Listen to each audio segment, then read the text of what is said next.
Yung dun sa ano, yung dun sa naman nung nakahiga doon. Kaya inayos ko na may kortina na doon. Maubos ko lang.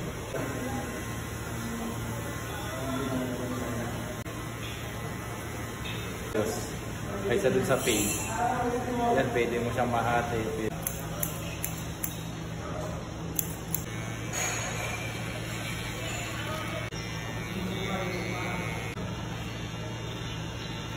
Light niya, ano, 15. May 16 ba? Dati pa kasi yun.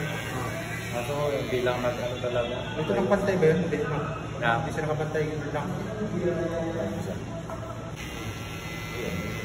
Yan kay muscle, yan kay trunk, yan kay manual. Hindi rin ako dyan, hindi na ako kaputi na ano. Kaya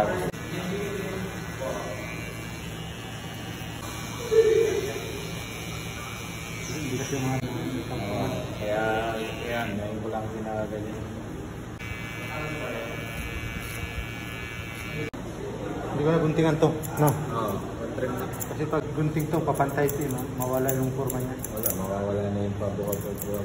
Hindi, trim lang naman na. Trim yung ginamit din. Hindi talaga sa pantay-pantay para sa...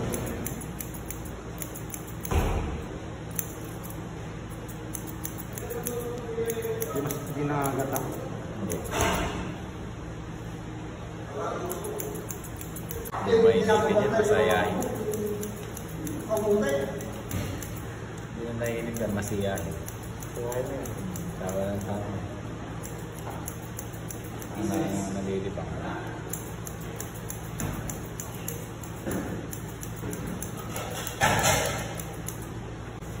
Eh, ganun mo lang yan eh. No, hindi na siya, ano. Ganyan. Ay, natin doon, bagal lang.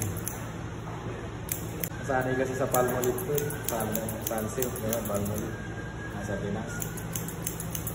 Yun, buti, isang linggo lang eh. Haba na kagad yung buhok. Kaya nga binaganyan ko para kung bumaba siya, pantay ka. Sakto lang yung ano niya, nipis na. Oo, sakto lang to. Okay na to. Pag tumipis pa to, di nababagay sa buhok. Kasi maliit yung buhok. Naman tawag lang sa likod niya? Ewan ko. Ha? Pang-Koreano to. Ha? Pang-Koreano gupit. Hindi ko alam kung ang tawag dito. Yan. Korean ba kayo na? Koreano. Opa. Upa, ayun o. Laban sa ano?